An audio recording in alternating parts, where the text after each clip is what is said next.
अस्सलाम वालेकुम नाज़रीन, महरान टीवी न्यूज़ में वाक़ई भलीकार माहिया फराशाह सब खां पहिरियां हिकु नज़र हेडलाइन ते। गॾियल अरब इमारात पारां ईरान सां समूरा वापारी मामला मुअत्तिल करण जो फ़ैसिलो। UAE जे परॾेही वज़ारत जो चवणु आहे त ईरान सां कारोबारी ऐं माली मामला बि ईंदड़ हुकूमत ताईं मुअत्तिल रहंदा। ख़िते में जारी चकताण सबबि अहिड़ो फ़ैसिलो कयो वियो आहे चकताण इलाक़ाई आलमी अमुन ऐं सलामतीअ खे नुक़सान पहुचाए रही आहे। UAE जे दिफ़ाई वज़ारत इल्ज़ाम हयो आहे त ईरान खां 2 बैलिस्टिक मीज़ाइल फायर थिया। 2 मीज़ाइल समुंड में किरिया। मीज़ाइल सामूंडी ट्रैफ़िक खे निशानो बणाइण लाइ हुआ।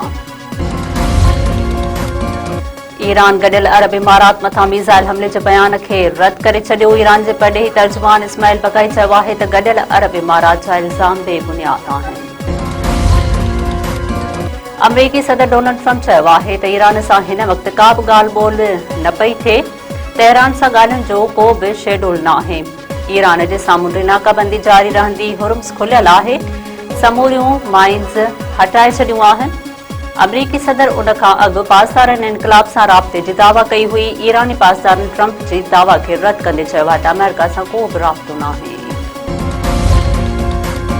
सदर आसिफ अली ज़रदारी चयो आहे त बलूचिस्तान जी तरक़ी में रुकावटूं विझण जूं समूरियूं कोशिशूं नाकाम बणायूं वेंदियूं। सूबे मां दहशतगर्दी जो मुकमल ख़ात्मो आंदो वेंदो। ऐवानी सदर में वज़ीर आला बलूचिस्तान सरफराज़ भुट्टे तरफ़ां मुलाक़ात में ॻाल्हाईंदे सदर आसिफ अली ज़रदारी चयो आहे त बलूचिस्तान में अमुन ऐं तरक़ीअ खे यक़ीनी बणाइण लाइ वफ़ाक़ी ऐं सूबाई हुकूमत विच में असराइता राब्ता इंतहाई ज़रूरी आहिनि। बलूचिस्तान पाकिस्तान जो सभ खां वॾो सूबो आहे जेको ख़ासि तवजो ऐं वधीक वसीलनि जो हक़दार आहे। मुलाक़ात में बलूचिस्तान जे मजमूई सूरतहाल ऐं जारी तरक़ियाती मनसूबनि बाबति ब्रीफिंग। PP लेडीज़ विंग जे सदर फरियाल तालपुर ऐं अॻूणो सूबाई वज़ीर मीर अली हसन ज़हरी बि शामिल। घोटकीअ वेझो जवाबदार घरवारी ऐं नौजवान खे कार ऐं इल्ज़ाम हेठि क़त्ल करे छॾियो। कच्चो बंडीअ जे ॻोठ मलूक शेख में औरत मलूका शेख ऐं नौजवान नूर हसन शेख गोलियूं हणी क़त्ल। इतला ते पुलिस पहुची औरत ऐं नौजवान जा लाश तहवील में वरिता।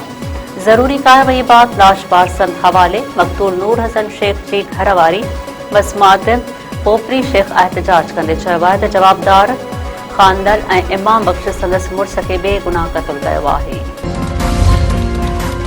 बदीन में औरत मुड़ुस हथां छुरियूं हणी बेदर्दी सां क़त्ल। फिरदौस कॉलोनीअ में जवाबदार पंहिंजी घरवारी मुमताज़ मना खे क़त्ल करे छॾियो। वाक़े बाद जवाबदार फरार। मक़तूला जो लाश पोस्टमार्टम बाद वारसन हवाले। पुलिस जो चवणु आहे त जवाबदार नंदू जो रहवासी आहे। मसवाड़ जी जाइ में रहंदो हुयो। वाक़े जो सबबु मालूम न थी सघियो। वधीक जांच जारी।